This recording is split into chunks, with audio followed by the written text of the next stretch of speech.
Hi, welcome to A Week in Weatherfield, the Coronation Street review show presented by two people who'd never go for root canal surgery in the middle of the working week. It's the marshmallows.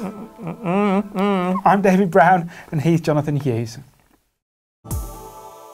This week's headlines: Salon Wars, Sally's scandal, and Betty's Nook. Well, it was hairdryers at dawn, wasn't it? I almost expected one of those cutting it style promotional shots. back to back with hairdryers exactly. and hairbrushes. That would have been perfect, wouldn't it? And I thought Amanda Holden was going to pop in, pop in with some hair straighteners. Well, yeah, war of the stylists. Yeah. A stylist skirmish is happening on the street. You excited about this dramatic turn of events? Well, it was very dramatic because Maria got the sack without any kind of disciplinary procedure being in place. That's true. Why didn't she go to HR? If she'd have phoned HR to question her immediate sacking, do you know who would have been in that HR meeting? Audrey? Yeah. The person who sacked her. That would have been It's a one-woman show, isn't it? She's everything. So if you're like, yes, I demand to see the HR department. Oh, that's Audrey. Yeah, that's me, lovely.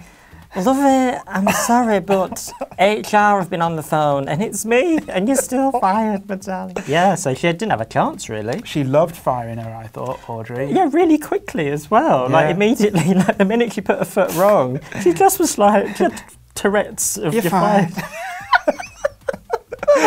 What's Emma going to do? Like, Emma's going to be scared. Emma's going to like, sorry, Emma darling, you've left the kettle on. You're fired. Who opened the window in here, sweetheart? You're fired. I think that if Alan Sugar ever decided to call it a day on The Apprentice, then I think Audrey should be in the hot seat. Oh, she's the new Lord Sugar, imagine. With regrets, sweetheart. And on reflection, actually, no regrets. You're fired. Flanked by not Claude and Karen. No. I think flanked as her assistants would be David. Yes, definitely. Po-faced. And Emma. Yeah. And they could kind of go out and go on the task. Imagine David reporting. Imagine, on the tasks. Yeah, can you? How would he react to the team's misadventures? Well, he'd come back and he'd report into Audrey, wouldn't he? Yeah. Actually, Gran. They were doing out. I'd get rid. It were a waste of time. Get shot. That's what he'd do.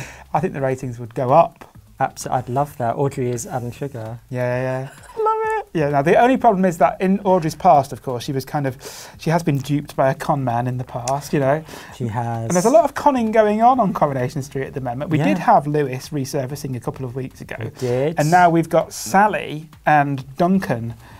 Any flash of a suave, silver-haired fox, and the women of Weatherfield just kind of fall over themselves. Well, they give over their life savings. Yeah. They start, just giving them whatever they want. They just kind of reduce to jelly. It all goes back to John Lindsay, doesn't it? Yes, exactly. I didn't do any of it. Since then, Weatherfield has been like, a revolving door of suave silver foxes. Poor Sally. And she used her nice pen and everything, didn't she, to sign away the whole of Manchester. I think Duncan's like run away with the entire Lancashire County Council budget. Yeah, it's gone. We can't get it back. It's like gone to zero. They're going to check, like the Chancellor goes to check the account. Yeah, like pointless. And then Duncan's on a yacht somewhere. But yeah, it has meant that Sally has now kind of had to resign. But for starters, I think that Duncan might be in league with Lewis. They might be brothers. Oh, they do look a bit alike. I was thinking that. He's a Lewis type. But actually, physically, there's a bit of a resemblance, isn't there? Debonair quality. Yeah, that's true. They might be in league. I think Lewis is the Wilmot Brown and the Wayland of this situation. Yeah, he's got his tenterhooks, his tendrils everywhere. His tendrils and his hooks. In everything. In everything, indeed. I think you're right. Yes. Yeah. But who could replace Sally as mayor then now? Because, there's a vacancy. Weatherfield needs a new mayor. Yeah. I think it'd be great. Go on. Gemma. Yes. Gemma, imagine. I think the problem would be... Imagine the press conferences. I just think it would be great. I think she's got the youth vote. Yes. The disenfranchised, disengaged millennials. Yeah, I worry though that the mayoral chains will kind of get caught up in her hoop earrings. Yeah, exactly, yeah. Maybe there'd be a bit of a wardrobe malfunction. I think Carla, because she's lost the factory, she needs something to do, didn't she? I think she'd be great. I'd put her in charge of Brexit, to be honest. I'd put her in charge of the world. Yeah. She'd make sure everyone had expertly tailored undercrackers, wouldn't she? She would. Or the cabinet would be matching all the time. Fantastic. Yeah. Brian, maybe he could be in the Brian, Alf Roberts mould, couldn't he? He is a bit Alf Roberts. Yeah. And he works for the council, so probably just fast track him for an internal application, wouldn't they? Mary the Mayor. Yeah. She could use her motorhome as the battle bus. With her slogans on the side of the battle bus, megaphone in hand. Yeah, to quote Barbara Cartland.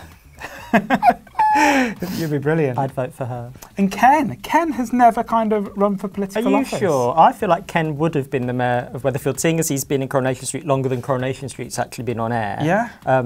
You can imagine. I'm here to rally the people. Power to the people. Like Wolfie Smith. Yeah. Citizen Smith, look that up, kids. Just from his winged armchair at number 1. Yeah, that'd be excellent. Yes. But we're kind of paying into the heritage of Coronation Street quite a lot this week, weren't we? Because we had a very telling scene in The Rover's Return where Sean temporarily got his job back. And not for long, sadly. He found his notch. Yes, on that's the bar. right. Yeah, he did fit right into his notch. Yes. And then he start talking about Betty's Nook. Betty's Nook, which kind of rang alarm bells for me because Betty... Apart from the obvious reasons.